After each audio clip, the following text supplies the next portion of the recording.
ద్వారా తాగడానికి భయపడే పరిస్థితి సృష్టిస్తానని ఇది ఏమన్నా అబద్ధం చెప్పాడా?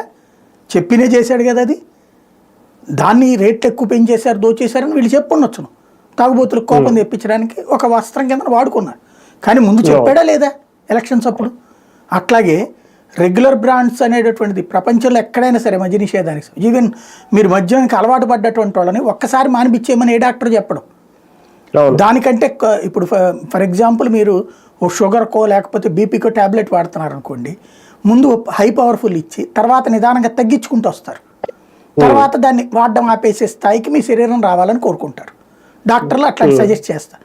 వరల్డ్ హెల్త్ ఆర్గనైజేషన్ ఇచ్చినటువంటి కాన్సెప్ట్ అదే.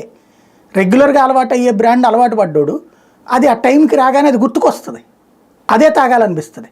అదే వేరే దొరికింది అనుకోండి తగ్గిపోతుంది. ఇదివరకు నా చిన్నప్పుడు సిజర్సు, గోల్డ్ ఫ్లాక్ ఫిల్టరు, చార్మినార్ లాంటి సిగరెట్లు ఉండే. అప్పట్లో విపరీతంగా తాగేవాళ్ళు అందరూ. ఇవాళ సిగరెట్ స్మోకింగ్ ఒక రకంగా చెప్పాలంటే ఆ రోజులతో పోల్చుకుంటే చాలా తక్కువ. నాకు అప్పుడు బాగా గుర్తు, మా చుట్టుపక్కల ఉన్న ప్రతి ఇంట్లో ప్రతి పోర్షన్లో మేము 6-7 పోర్షన్లు ఇంట్లో అద్దెకుండేవాళ్ళు. దాదాపు 4 పోర్షన్లో వాళ్ళకి సిగరెట్ అలవాటు ఉంది. వెళ్ళి డాబా పైన కూర్చుని తాగేవాళ్ళు వీళ్ళందరూ, మా నాన్న పక్కింటి వాళ్ళు అట్లాంటి వాళ్ళు. అదే ఇవాళ రోజున చుట్టుపక్కల చూస్తే సిగరెట్ తాగేవాళ్ళ సంఖ్య తగ్గింది గతంతో పోల్చుకుంటే. కాస్ట్ ఎక్కువ రావచ్చు లాభం, కానీ తగ్గింది. అట్లాగే మద్యం కూడా కన్జంప్షన్ తగ్గిందే.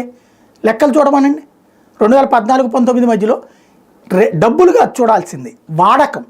బీర్లు 2014-19 మధ్యలో ఎంత అమ్మారు, 2019-24 మధ్యలో ఎంత అమ్మారు, అలాగే మిగతా మందు 2014-19లో ఎంత అమ్మారు, ఇప్పుడు ఎంత అమ్మారు 19-24